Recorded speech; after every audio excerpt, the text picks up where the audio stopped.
तो चलिए अब इस वीडियो की हम शुरुआत करते हैं। तो सबसे पहले आइए जान लेते हैं इसरो के बारे में। इसरो का पूरा नाम है Indian space and research organisation. इसकी स्थापना 15 अगस्त 1969 को हुई थी। हेडक्वार्टर इसका आपको बेंगलुरु में देखने को मिल जाएगा। वर्तमान में जो इसके अध्यक्ष हैं उनका नाम है डॉक्टर एस सोमनाथ। ध्यान रखिएगा, अभी ये जनवरी 2022 में इसरो के नए अध्यक्ष बने हैं और कई बार परीक्षाओं में ये भी पूछा जाता है कि पहले अध्यक्ष कौन थे। तो ध्यान रखेंगे, पहले अध्यक्ष का नाम था विक्रम साराभाई।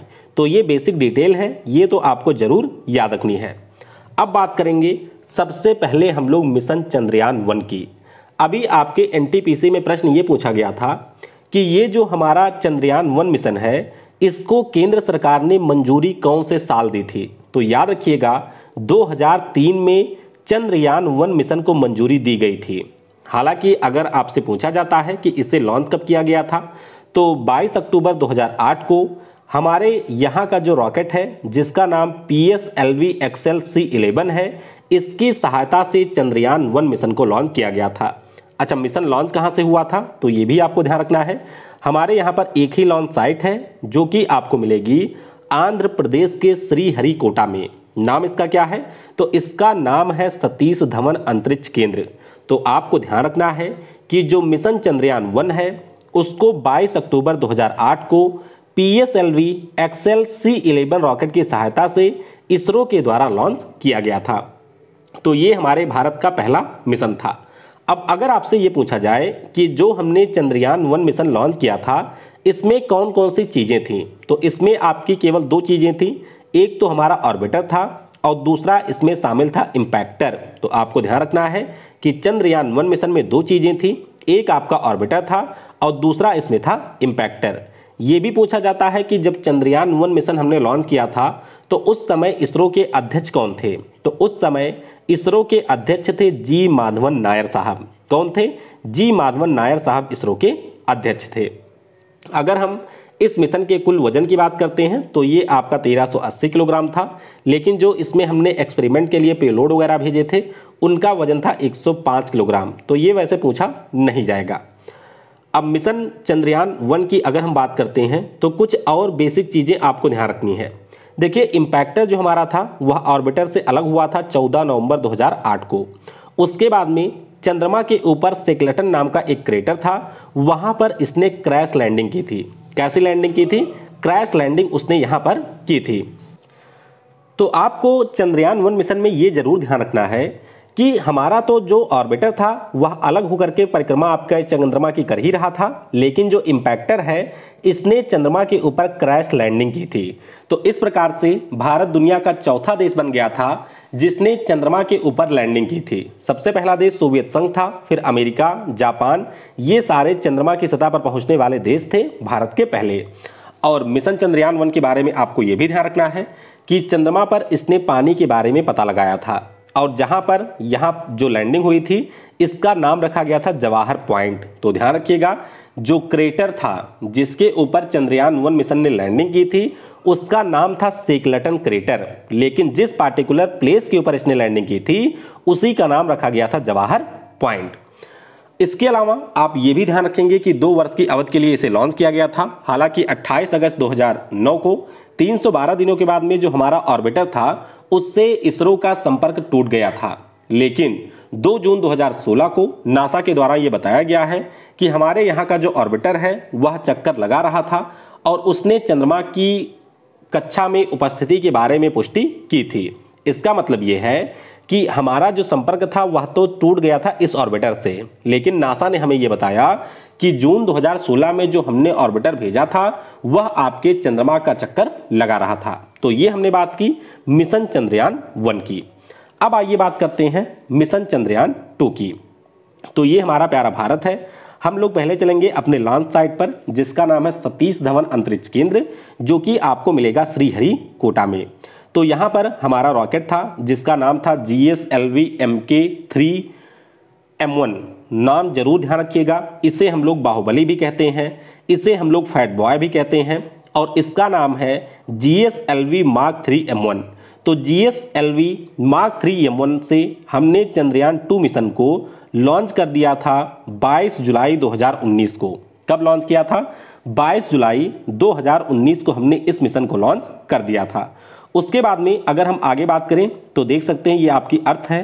अर्थ के कक्षा में ये हमारा जो मिशन है वह पहुंचता है और उसके बाद में आपके रॉकेट से जो हमारा चंद्रयान 2 के पेलोड थे वह अलग होते हैं और इस प्रकार से ये पृथ्वी के चारों ओर लगाते हैं चक्कर।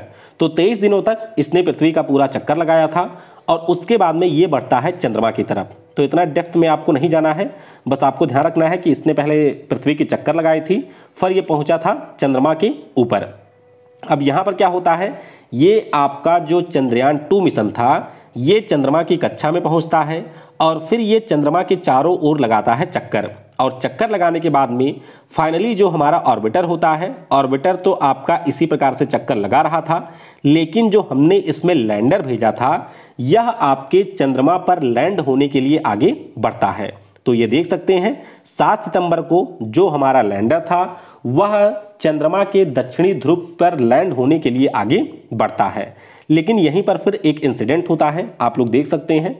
जैसे ये चंद्रमा का सरफेस है, तो सरफेस पे इस प्रकार से जो हमारा लैंडर है, जैसा कि आप इमेज में देख रहे होंगे, ये आपके चंद्रमा पर लैंड करने का प्रयास करता है। लेकिन चंद्रमा पर लैंडिंग के कुछ समय पहले हमारा इस लैंडर से संपर्क टूट जाता है। तो जहां पर इस लैंडर को सॉफ्ट लैंडिंग करनी थी वह हो जाती है एक हार्ड लैंडिंग और फाइनली ये पता चलता है कि हमारा ये जो लैंडर था वह क्रैश कर चुका है। तो आपको ध्यान रखना है कि चंद्रयान 2 मिशन में जो हमने ऑर्बिटर भेजा था वह अभी भी बिल्कुल अच्छे से काम कर रहा है, लेकिन जो उसमें हमारा लैंडर और रोवर था ये दोनों आपके वहां पर नष्ट हो चुके हैं। अब कई बार नाम वगैरह पे पूछे जाते हैं। देखिए जैसे ऑर्बिटर जो हमने लॉन्च किया था जो अभी भी चक्कर लगा रहा है, ये 7 वर्ष की अवधि तक चक्कर लगाएगा। लैंडर की बात करते हैं तो इसका नाम विक्रम था, इसकी क्षमता टोटल 650 वाट की थी। रोवर जो हमारा था इसका नाम प्रज्ञान था और इसका पावर था 50 वाट का। तो ये सारी चीज़ें पूछी जाती हैं। टोटल पेलोड की अगर हम लोग बात करते हैं तो टोटल हमने इसमें 14 पेलोड भेजे थे। 8 पेलोड आपके ऑर्बिटर के साथ गए थे, 4 लैंडर के साथ गए थे और 2 पेलोड थे आपके रोवर में। तो ये 8 पेलोड तो काम कर रहे हैं, लेकिन ये जो चीज़ें आपकी भेजी गई थी वह क्रैश लैंडिंग के कारण नष्ट हो गई थी। अब बात करेंगे मिशन चंद्रयान 3 की। मिशन चंद्रयान 3 की अगर हम लोग बात करें तो आप कह सकते हैं कि जो हमने मिशन चंद्रयान 2 में अचीव नहीं किया था उसी को अचीव करने के लिए हम लॉन्च करेंगे मिशन चंद्रयान 3। मैंने आपको बताया कि चंद्रयान 2 में हमने भेजा था क्या चीज़ें, ऑर्बिटर था, आपका लैंडर था और उसमें था रोवर। ऑर्बिटर हमारा अभी भी अच्छे से काम कर रहा है, लेकिन जो हमारा लैंडर था वह क्रैश कर गया था, जिसके कारण रोवर भी हो गया था क्रैश। तो चंद्रयान 3 जो हमारा मिशन होगा इसमें अब हम लोग ऑर्बिटर नहीं भेजेंगे, इसमें हम सिर्फ लैंडर और रोवर को चंद्रमा के ऊपर भेजेंगे। तो इसरो के द्वारा इसी साल मिशन चंद्रयान 3 को लॉन्च किए जाने की योजना है। अगस्त के आसपास इसे लॉन्च किया जाएगा। रॉकेट जो हम यूज करेंगे सेम वही होगा, यानी कि GSLV Mark 3 को मिशन चंद्रयान 3 के लिए यूज किया जाएगा। तो बस थोड़ा सा आपको ध्यान रखना है चंद्रयान 3 के बारे में। बाकी जब ये मिशन लॉन्च होगा तब इसके बारे में हम लोग डिटेल में जानेंगे। अब आइए बात करते हैं मिशन मंगलयान की। ये भी काफ़ी ज़्यादा महत्वपूर्ण है। 5 नवंबर 2013 को इसरो के द्वारा जो हमारा सतीश धवन स्पेस सेंटर है वहाँ से मिशन मंगलयान को लॉन्च किया गया था। ये जो मार्स ऑर्बिटर मिशन है जिसे हम लोग मंगलयान मिशन के नाम से भी जानते हैं, इसमें PSLV XL C-25 रॉकेट का यूज किया गया था। 5 नवंबर को हमने इसे पृथ्वी से लॉन्च किया था और उसके बाद में 24 सितंबर 2014 को ये जो हमारा ऑर्बिटर होता है ये पहुंचता है मंगल की कक्षा में। तो ये जरूर ध्यान रखिएगा कि लॉन्च हमने किया था 5 नवंबर 2013 को, लेकिन ये मंगल की कक्षा में पहुंचता है 24 सितंबर 2014 को।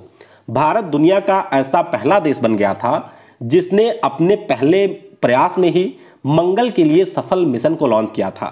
हालांकि भारत से पहले Roscosmos, NASA, European Space Agency, इन सभी ने मंगल ग्रह के लिए मिशन लॉन्च कर दिया था, लेकिन ये सारे देश जो हैं वो पहले प्रयास में सफल नहीं हुए थे। तो भारत वैसे चौथा देश बना था, लेकिन पहले प्रयास में सफल होने वाला ये दुनिया का पहला देश बन गया था। ये भी आपको ध्यान रखना है। अब बात करेंगे मिशन गगनयान की। तो ये भी एक बहुत ही महत्वाकांक्षी मिशन है। इसरो के द्वारा इस मिशन के अंतर्गत हमारे देश से पहले व्यक्ति को भेजा जाएगा स्पेस में। आप सभी को ये पता होगा कि राकेश शर्मा 1984 में स्पेस में जा चुके हैं, पहले भारतीय के तौर पर, लेकिन उनको भेजा था रसिया ने। उसी प्रकार से कल्पना चावला का नाम आपने सुना होगा, उनको 1997 में अमेरिका ने भेजा था स्पेस में। तो भारत की तरफ से महिला और पुरुष तो जा चुके हैं, लेकिन हमने स्वयं से किसी को स्पेस में नहीं भेजा है। तो इसीलिए इसरो का जो एक महत्वाकांक्षी मिशन है जिसके अंतर्गत वे लोग स्पेस में हमारे देश से व्यक्ति को भेजेंगे, उसी का नाम है गगनयान मिशन। अगर हम इस मिशन की बात करें तो इसरो ने एक हाफ ह्यूमनॉइड रोबोट बनाया है जिसका नाम इन्होंने रखा है व्योमित्र। तो पहले इसरो इसका ट्रायल करेगा, दिसंबर 2022 में ये व्योमित्र नाम के रोबोट को भेजेंगे और उसके बाद में दिसंबर 2023 में ये फाइनली हमारे देश से व्यक्तियों को स्पेस में भेजेंगे। इसमें भी जो रॉकेट यूज होगा उसका नाम है GSLV Mark 3। तो ये आपको जरूर याद रखना है।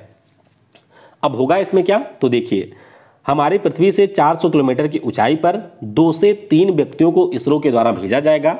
ये लगभग 7 दिनों तक स्पेस में रहेंगे और उसके बाद में वापस लौटेंगे पृथ्वी पर।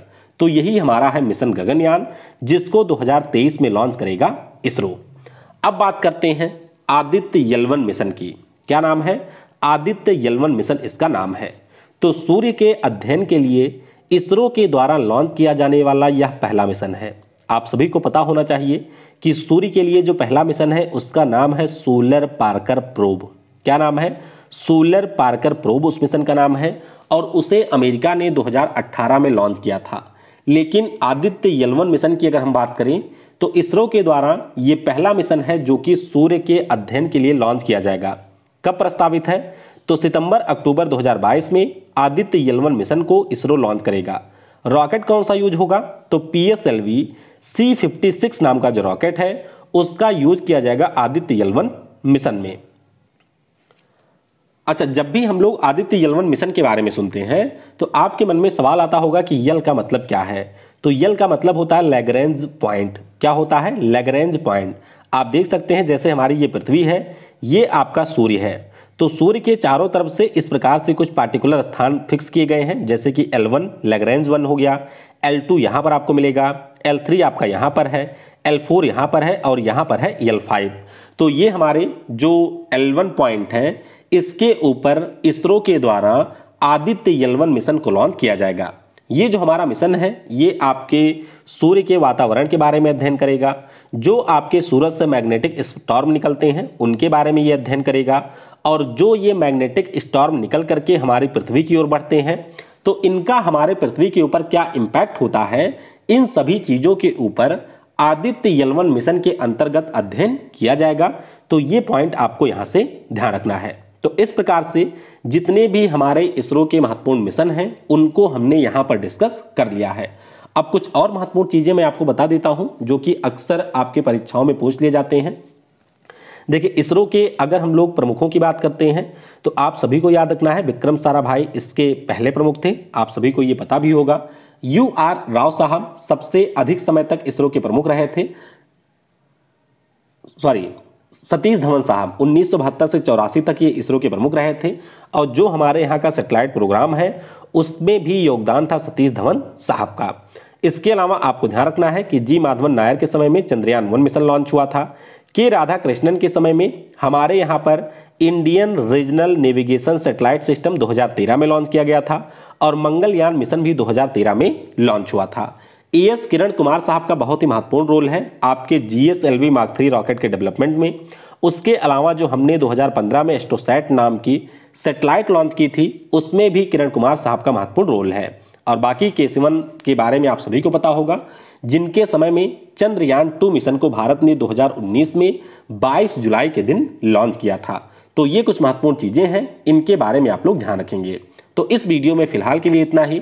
अगर आपके कोई प्रश्न है किसी भी मिशन से रिलेटेड तो वो आप लोग नीचे कमेंट में बता सकते हैं। बाकी अनअकैडमी के ऊपर मेरी लाइव क्लास भी होती है, तो नीचे आपको डिस्क्रिप्शन में मेरी प्रोफाइल का लिंक मिलेगा, उस पर क्लिक करके आप मुझे अनअकैडमी के ऊपर फॉलो कर सकते हैं और मेरी लाइव क्लासेस को वहां पर एक्सेस कर सकते हैं। Thanks for watching. जय हिंद, जय भारत।